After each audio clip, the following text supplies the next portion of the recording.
got to commit. What's not going to serve brands now is doing things halfway. Things are moving too fast.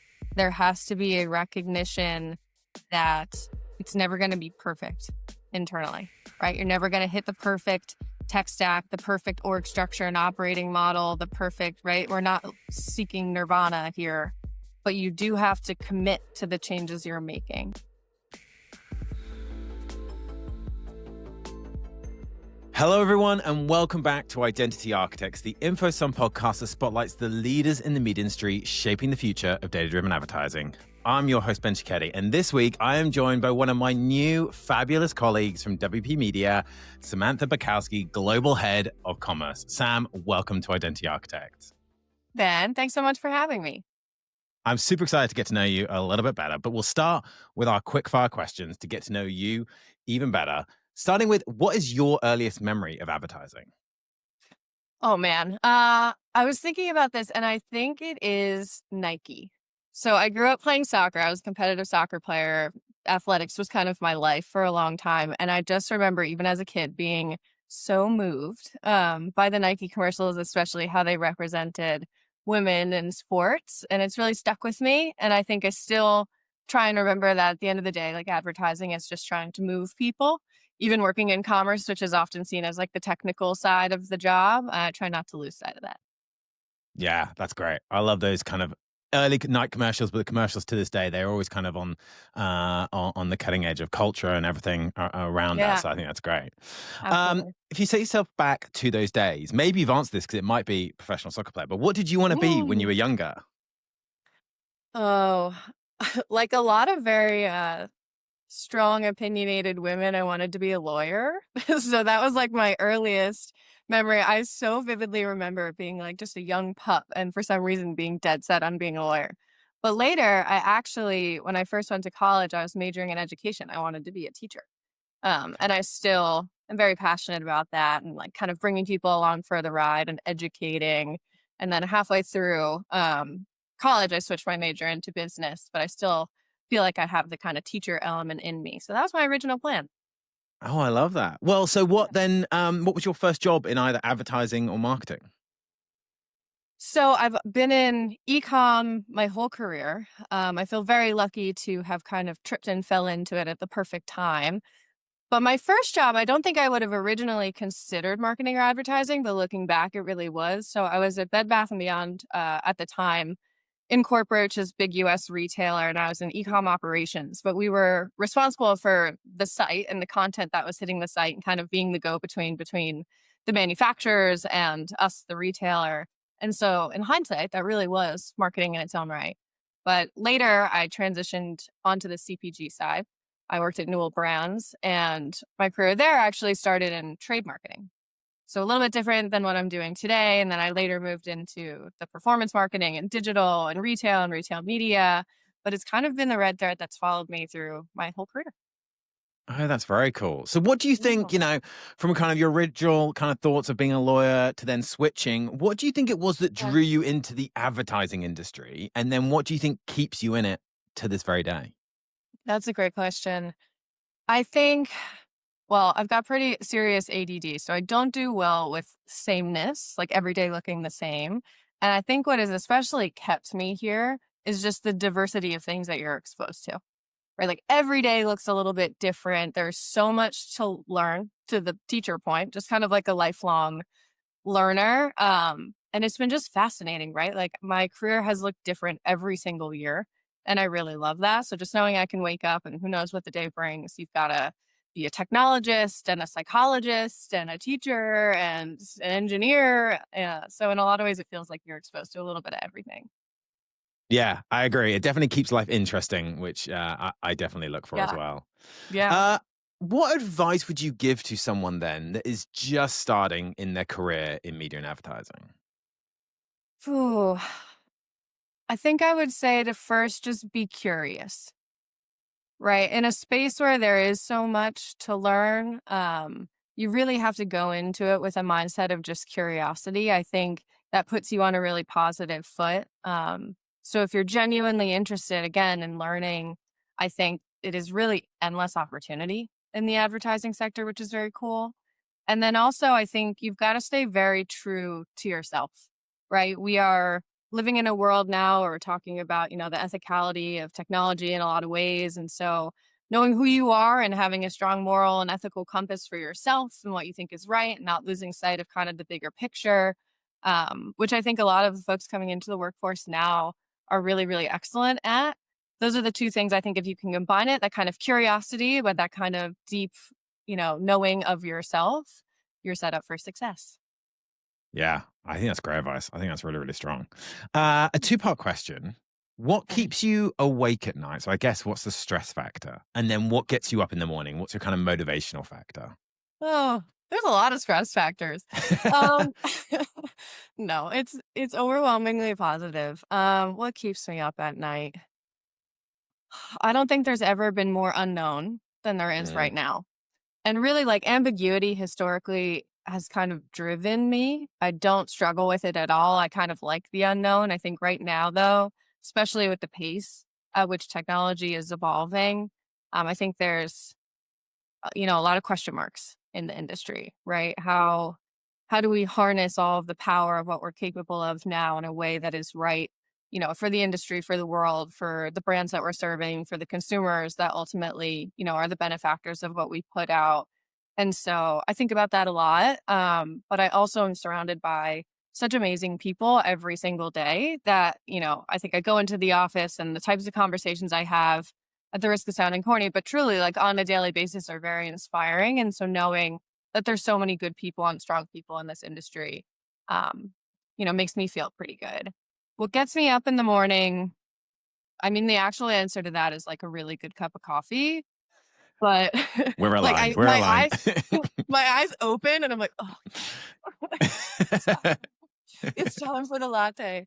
Um, But really, I think it's just the openness of what that day can bring, right? I really do like that no day looks exactly the same. That's not for everyone, if I'm being honest. Like, it's not, you know, the most predictable job in the world, which I think can have some peace and comfort in itself. But I get to be somebody a little bit different and learn something new every single day. Yeah, I love that. I totally agree. You kind of touched on a few things around just kind of how complex our industry is, how quickly it changes. So let's Yeah. try and simplify it down a little bit. How would you describe what you do within media and advertising to a 10-year-old?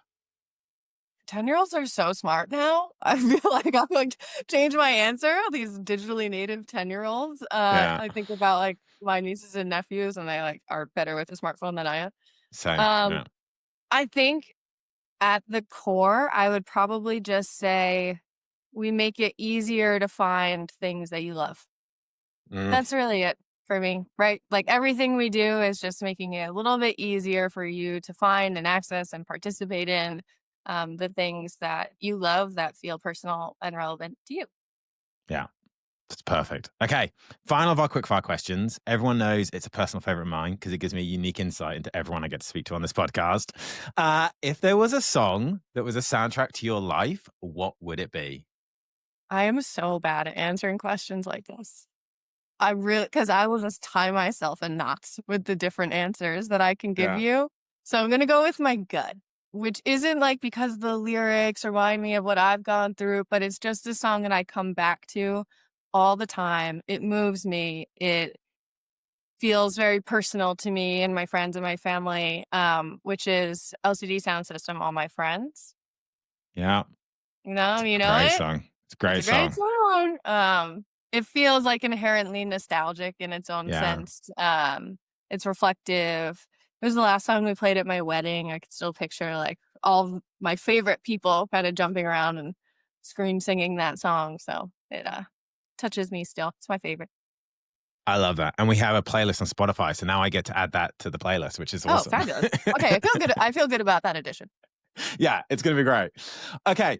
Let's get a bit deeper because commerce is such a broad term with so many different meanings to different people. How do you define commerce today? And when you look at it Mhm. from a WPP media perspective, Yeah. what role do you think media agencies are playing or should play in shaping its future?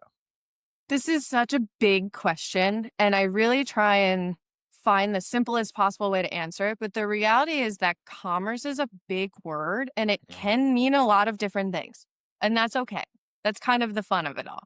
I think at the simplest definition, what I keep finding myself coming back to is just that commerce is the business of marketing, right? Mhm. So anything you're doing in commerce is ultimately rooted in that business outcome that you're trying to achieve. And I think that you could argue that that's any marketer's job, which I would support and I would say is so true. But for a long time, I think there were kind of sectors of the marketing industry that were really more rooted in that than others. But when I think about, a WPP Media and WPP really more broadly, like what does commerce mean to us? We tend to break it down into four kind of groupings of what we do. The first is integrated media. So you have massive growing sectors like retail media, right, which are huge. But what we hear a lot from brands is how do I make that investment in retail media work with my investments in all other types of media and really thinking about full funnel and omni-channel planning and responsible investment. And that's everything that we do in that integrated media sector. The second is the digital kind of content and operations elements of commerce. So the other thing about commerce, it is not no marketing is just paid, but commerce is really focused on the interaction between paid and owned and earned and shared elements. And so the digital content and operations is all about, what is your owned content doing? How is it fueling algorithmic flywheels? The third section would be our omni-channel marketing capability. This can be the evolution of things like shopper marketing, what's going on in stores, store design, um, packaging, price pack architecture, all of that work. And then the fourth is commerce platforms. So thinking about, direct to consumer websites, site and app builds, PXM, CRM, systems integration, and all of that work, which is really like the infrastructure of your commerce ecosystem, if you will. And I think no matter what brand you're talking to, each one of those four quadrants, if you will, is relevant in its own right. And historically, I think was managed somewhat independently, and it could be. It kind of worked that way. And I think our belief now is that unlocking kind of the next stage of growth for any modern brand really requires that we bring those four things together, right? So, how is media working with the digital content and ops? How is what's going on online married to what's going on in store? How is, the paid part of your marketing ecosystem working with the owned part of your ecosystem, especially when so much of what we do now is algorithmically driven and, what AI has done to transform the industry. We really can't afford to separate those things anymore. And when you start to bring them together, in the people and the processes and the technology, like that is really where the magic happens. And what it does is it makes it feel very effortless for a consumer to move across your brand no matter where they are. I think ultimately our goal in commerce is to almost make the experience for the consumer feel like serendipitous, Yeah. right? But we know for it to feel that effortless, like a whole lot of engineering has to go into it, and a lot of people and functions have to come together to make it work. But that is when it's at its best. Yeah. And now everyone listening knows why no day is the same for you at WPP Media because it's a Yes. lot.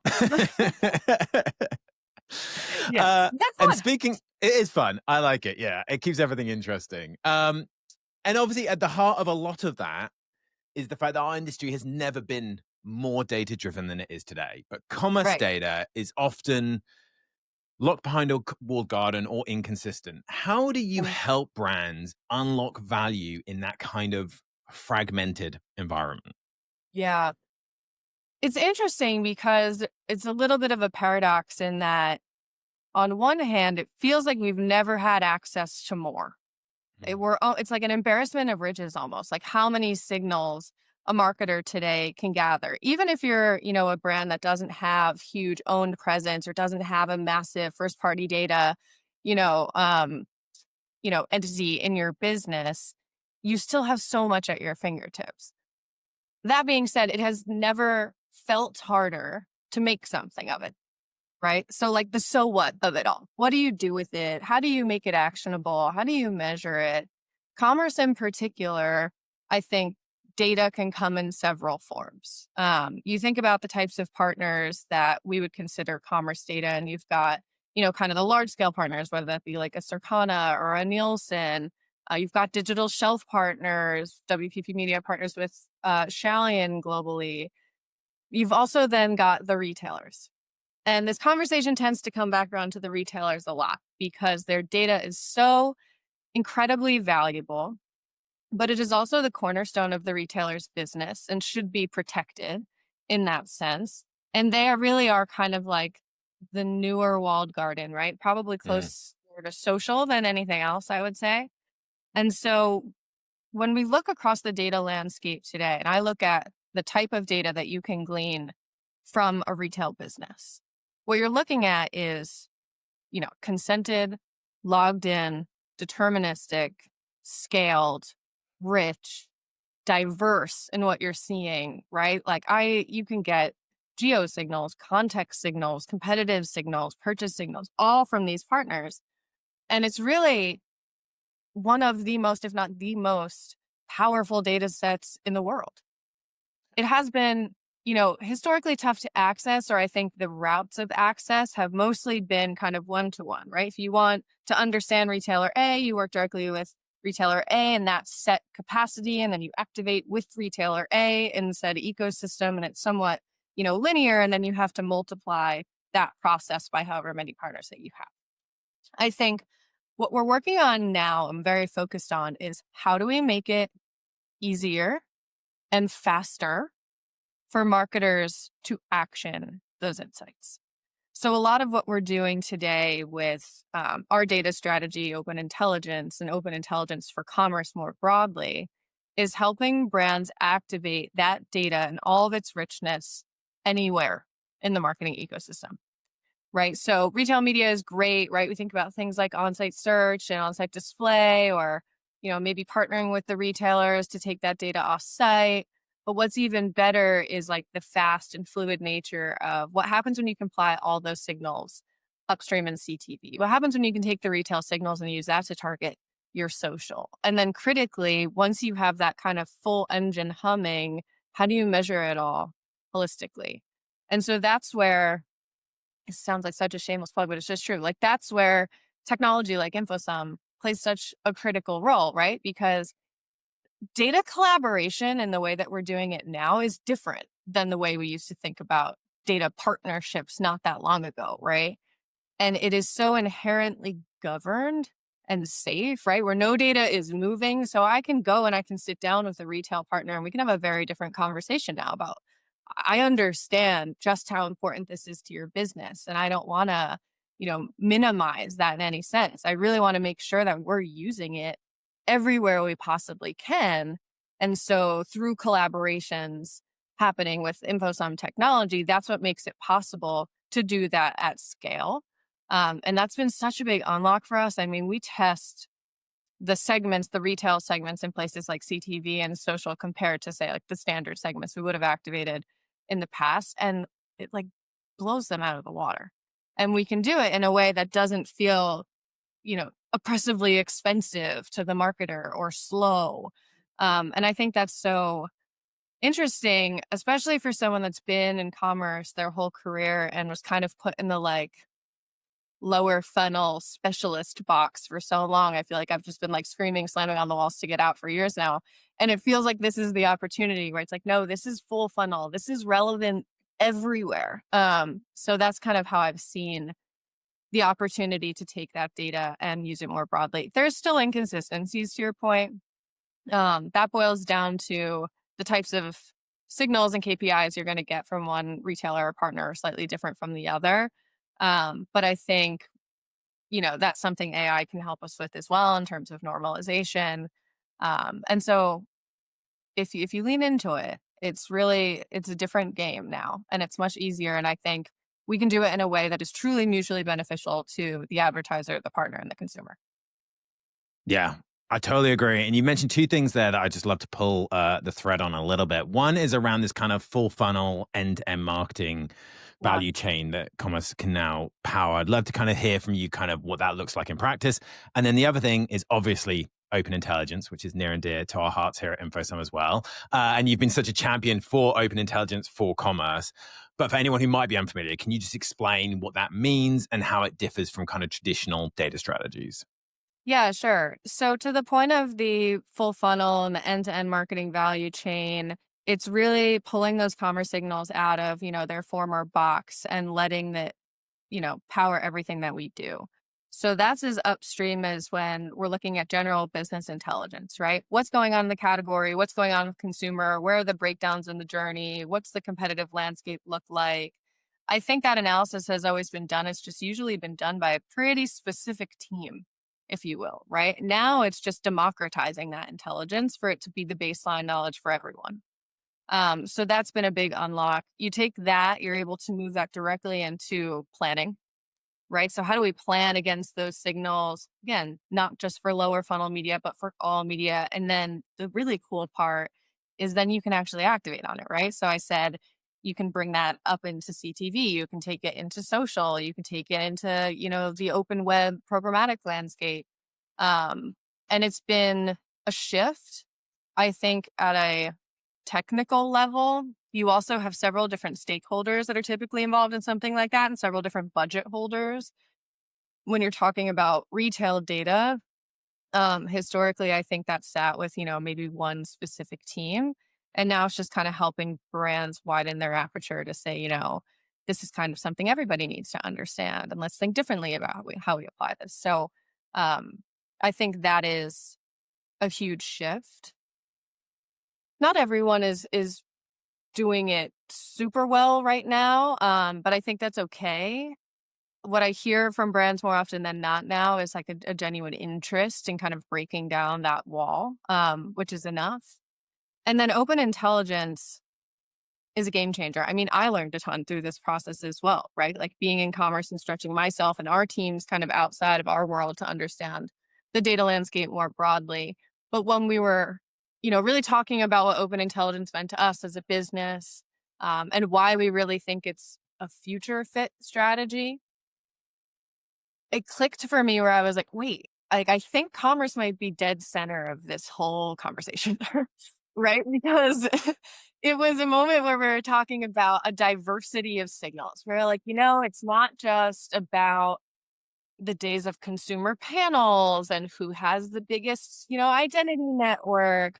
We're really asking ourselves, like, how do we leverage the power of every signal that we're getting today? And so it becomes a discussion around what are the most powerful signals. And then there's me in the back raising my hand, like, hey guys, like I think I've got it. Um, and so I think the difference now is being able to approach these commerce partners and retail partners in a way, again, that's mutually beneficial. When you put a technology like InfoSum, which is like the infrastructure, right, of our open intelligence solution, it just becomes a much more privacy by default, no data movement way of accessing all that intelligence, but then activating it in a way that everyone is still comfortable with and governed and that everyone benefits from. And it's been a huge unlock. So I think if we play this out a year less, I mean, it's already happening now, right? The results Yeah. are pretty astonishing, but I expect to see it scale so much. And I expect to see commerce data really sitting at the heart of every single piece of the marketing funnel, which is very exciting. Yeah, it is super exciting. And we're seeing these kind of new concepts and new technologies or newish technologies kind of emerging that are shaping the future of commerce. Things like federated learning, federated data, and Yeah. clearly we can't have a podcast in 2025 without talking about AI. Yeah. How do you see those concepts shaping how we make data easier to access, to your point earlier on, but then most importantly, activating it across all those partners? Yeah. Oh, man, there's so much happening right now in the AI space, especially as someone that works in commerce. I feel like it is fully transforming the way we do business internally, but then also just how people shop and how people buy Yeah. things, um, which is fascinating in its own right. One thing that's really cool about what AI is able to do now is it feels like a much more curated and personal data strategy for every advertiser. Mm, And so what I mean by that is the way you can think about, modeling using AI to model on top of, these diverse data sets is that it becomes incredibly tuned. Like I keep back to this word tuned, like it's tuned to that marketer and their objectives and what they want to achieve. And their, what we say is like unique sources of growth. So our goal is to be able to go and work with any brand and say, we'll find you growth opportunities you would not have otherwise found. Yeah. Right? It's about incremental growth opportunities. It has never been harder to grow. Yeah. Doesn't matter who you are. Right. And so we've got to get pretty savvy about that. And so I think what AI has unlocked for us is those kind of unique models tuned to those individual business needs, tuned to the market dynamics that we're operating in. And so it's a lot of specificity, but it doesn't come with the weight and kind of the burden of all of the manual labor that would have previously existed. Yeah, I totally agree. And I think to your point around growth, I heard someone say recently that intelligence is insights your competitors don't have. And I think that's kind of what Love open that one. intelligence is delivering is that, intelligence your competitors don't have. So, and it Ah, allows you to activate on it so quickly as well, which is yeah, critical, we know, in the kind of the ever shifting space we're in now. right. One of the things that's often interesting to me is that when we talk about data and performance, that is often separated from discussions around creativity, which I know you agree isn't the best way forward. Yes. So, how can brands better integrate both sides of that equation to win in this new kind of modern marketing era, which we're entering now? Oh man, I could get on my high horse about this for hours. But like, think back to the beginning of our conversation, right? Your earliest memories of marketing. Yeah. I doubt you get very many answers around some sort of, data technicality. Marketing is about moving people. It's tapping into the psychology of decision making, right? It is being relevant. And all of that is creativity, right? So I really kind of loathe the idea of this kind of, right brain, left brain, and you've got like the creatives, and then you've got, the data and the techies. It really doesn't work unless both come together. We talk to brands a lot about, what does growing a modern brand look like? And we come back to this idea often around like participating authentically in culture, right? Not in Mm, a way that's performative or feels inauthentic to the brand or is forced, but just participating in, right, the kind of cultural fabric in a way that helps you connect with people and then by extension grow your brand. You can't do that without creativity, yeah. right? And so it's almost like thinking about trying to get somebody to fall in love with a paintbrush instead of the picture. That doesn't make any sense, Mm, right? Like, what are we trying to create here? The picture is what's going to move someone, and yeah, the paintbrush is excellent, right? Like, we've got the best paint and the best paintbrushes that you could have, but we can't lose sight of what it is we're trying to illustrate, right? For the end yeah. kind of consumer of what it is that we're building. So, in the commerce world, I think something you'll hear from us a lot is a concept of cultural commerce. And it's some of the best work where really kind of deep cultural insight or a human truth comes together with a business need in a way that will drive a commercial outcome or kind of the three legs of the cultural commerce stool. There's some excellent examples of work like this out there from WPP. I don't know if you've seen the Preserved Promos work that won Grand Prix this year at Cannes for Ziploc. And that was one where, there's this deep cultural insight and kind of creative insight around people were stretched for cash, right? Especially when you go to the grocery store and you had a lot of stress around, how do I extend my dollar and inflation? And that's a very real thing that people are going through. And then you also kind of had this fun cultural insight around people are kind of obsessed with couponing. Like it's like this own little world in and of itself. And then you had a business need from the brand, which was like, I have volume I need to make up here, right? Like I have a very real business need and specific channels where I need to drive that volume. And so the way that that work came together with Preserve Promos, which ultimately allowed consumers at any retailer to extend the life of an expired coupon if they had a Ziploc product in their basket, meant that we were helping consumers, stretch their dollar further on any item that they were buying, but we are also driving a commercial, outcome for Ziploc in the process. I love that piece of work so much. I come back to it all the time as one of WPP's best, where I think that's a really creative take, Yeah. right? And it required a lot of technical engineering to get it done. And there was AI involved, and there was an app, and you've got all of that. But I think more work like that is what's going to differentiate brands, right? So if you want to stand out in what is the most cluttered marketing industry that has ever existed, where people are inundated, right, with information and are on multiple screens at any given time, it's got to be a really resonant, not just relevant, like a resonant approach. And that requires the creatives to come to the table as much as anybody else. Yeah, I agree. Storytelling has never been more important, I think, than it is Yeah, right now. So yeah, absolutely. I completely agree. Something else that's never been as important as it is right now is AI, which is just changing everything from a marketing and commerce perspective. But obviously, we know not every innovation will stick. So, Sure. from your perspective, what is more hype, and then what do you think is here to stay from an AI perspective? I think we're getting to a place kind of industry wide where it feels much less gimmicky overall, I will say. Yeah, Right. I think when we were I saw a cartoon recently about AI, and it was about how, how are you using it? And it was somebody generating a picture of a guy wearing a jetpack, and they were like, that's it. It's just the guy wearing the jetpack. But I think now we have a much more kind of a greater level of understanding of AI, I think, across disciplines and across the industry. And people are starting to get quite slick about how they think about the applications of it. And so I feel like more of what we're seeing now is stuff that will absolutely be here to stay. And the reason I feel that is because if you're genuinely adding value to someone's life, that's the stuff that sticks. If you're not adding value, it's not going to stick, right? Whether that be for a marketer and what we're doing in terms of the applications for marketers to use to make their lives easier with AI, like open intelligence, like that adds value. That makes you faster. That makes you more performant. And so that will stick. Same thing goes for the consumers, right? A lot of chatter right now around the evolution and the future of shopping and the role that, large language models are playing. You look at ChatGPT's announcement around instant checkout, right? And the yeah, integration with Etsy and forthcoming Shopify. And that will add value to consumers' lives in its own sense as well, right? You're making it easier for people to discover things, back to my point of how I described this to a 10-year-old. But then you're making it easier for them to extend that process right to purchase with minimal friction.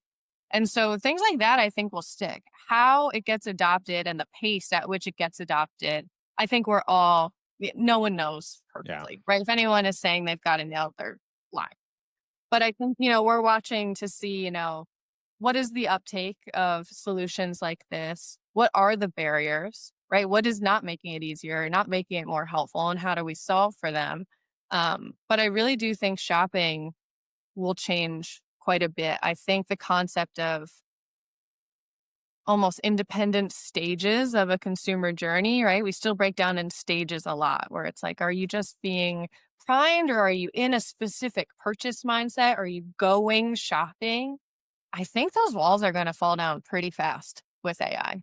In the same way we talked about social commerce moving people from kind of inspiration to conversion quickly, I think AI is going to supercharge that concept, which is any moment can be a shopping moment. Shopping's kind of this ever present, omnipresent thing in your life, not in a way that should feel scary or, too much about the consumption of it all, but just that kind of frictionless access to the things that you like, and just making it very easy. So I think a lot of the innovation around AI right now, I do expect to stick. And I think it's going to transform a lot of industries, right? Retail media being one of them, and how people visit and engage with websites overall, right? yeah. Versus LLMs. And so it's an interesting thing to kind of be a part of. And it's shifting the services landscape of what agencies provide. It's shifting the data landscape, but all good things. Yeah, I agree. I think it's super exciting. I think it's going to be a massive enabler. I think it's going to be a massive augmenter to all that we do. And one of the things it is going to do is push us into what kind of we're hearing called the kind of agentic ecosystem. In Sure. that new ecosystem, who do you think is best positioned to win? Is it the retailer, the platforms, or the brands themselves? Everyone can benefit here. Um, Yeah, I think what folks have got to carve out, whether you're a brand, a retailer, or a platform, is where's your, it's a very commerce word, but like, what's your right to win, Yeah. right? What is your unique value you bring to the table? And that's your space and that's your right to win.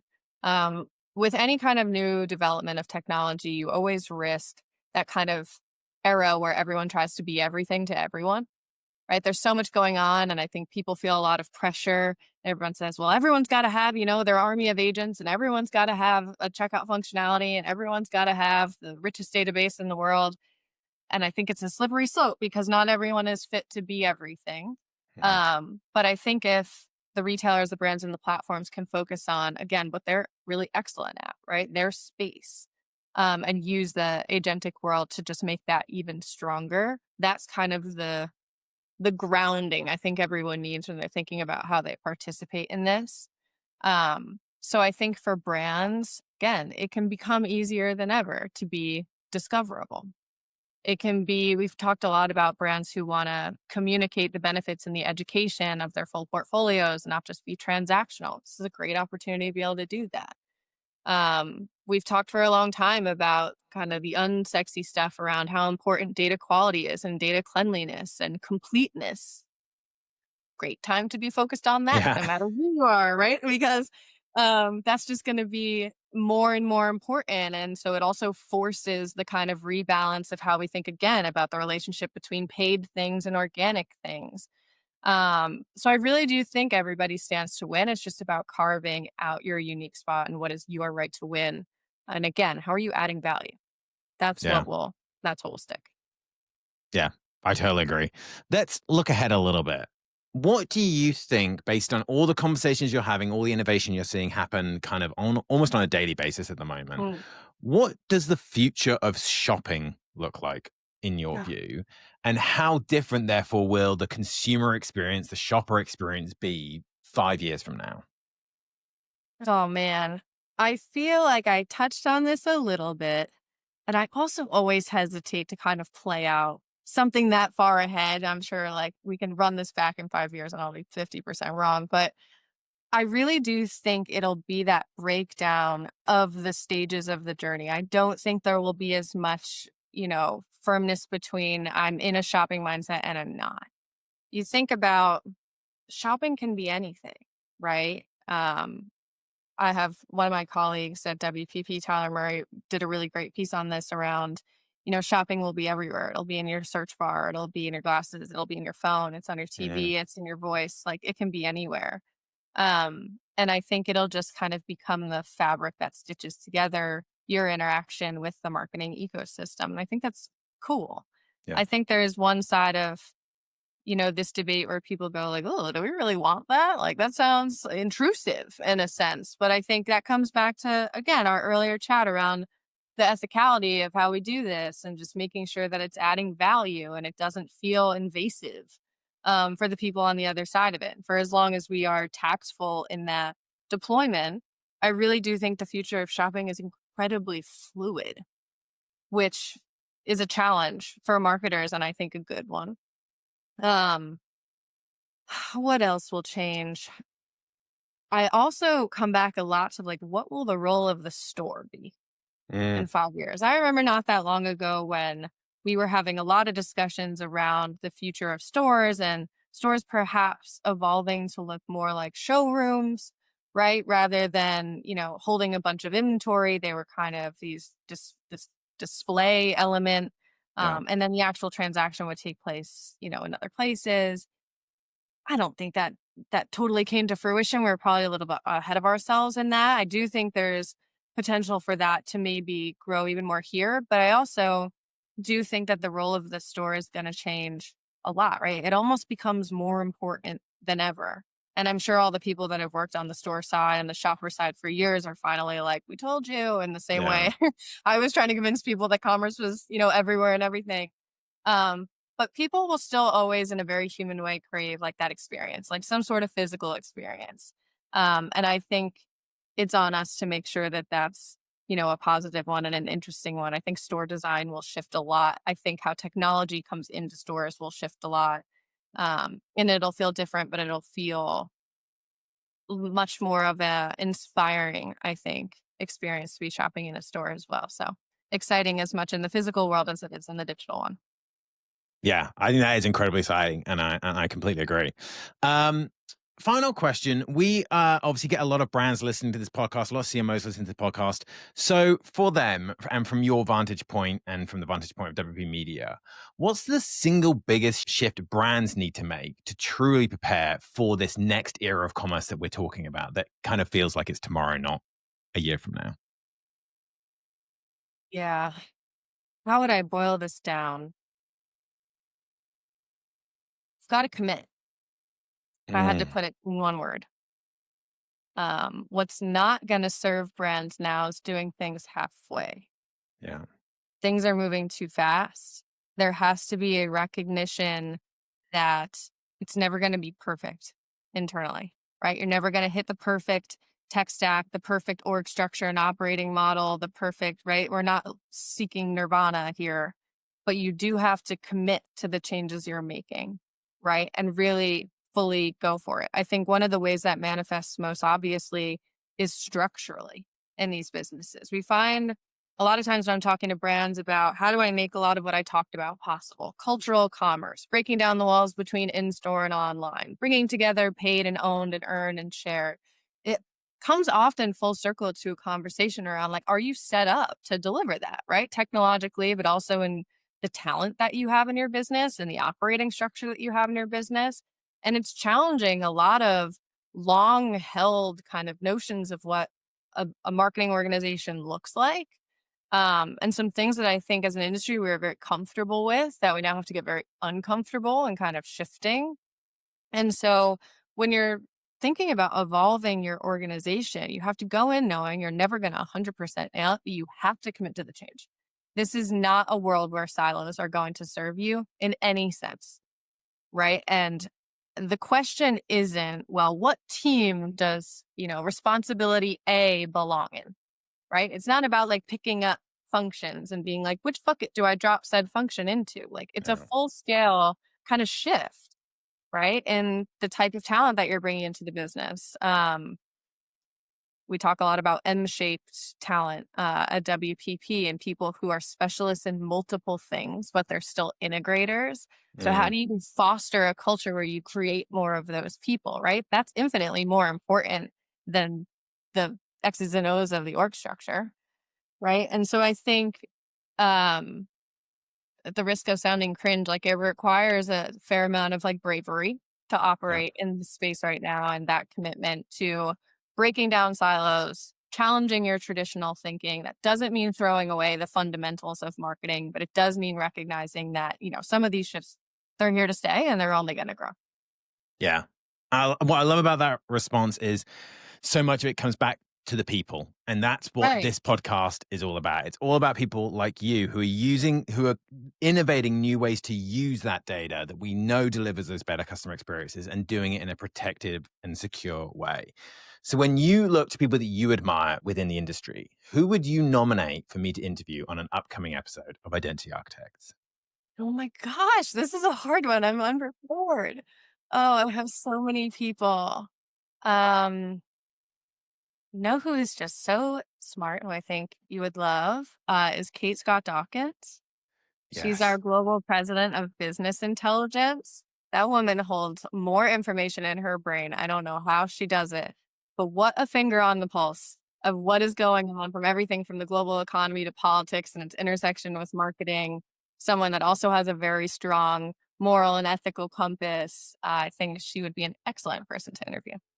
I totally agree. Okay, we will definitely reach out to her and try and get her on the podcast. But Sam, thank you so much for joining me on Identity Architects today. It's been incredible just kind of dive into such an evolving landscape, such an exciting landscape.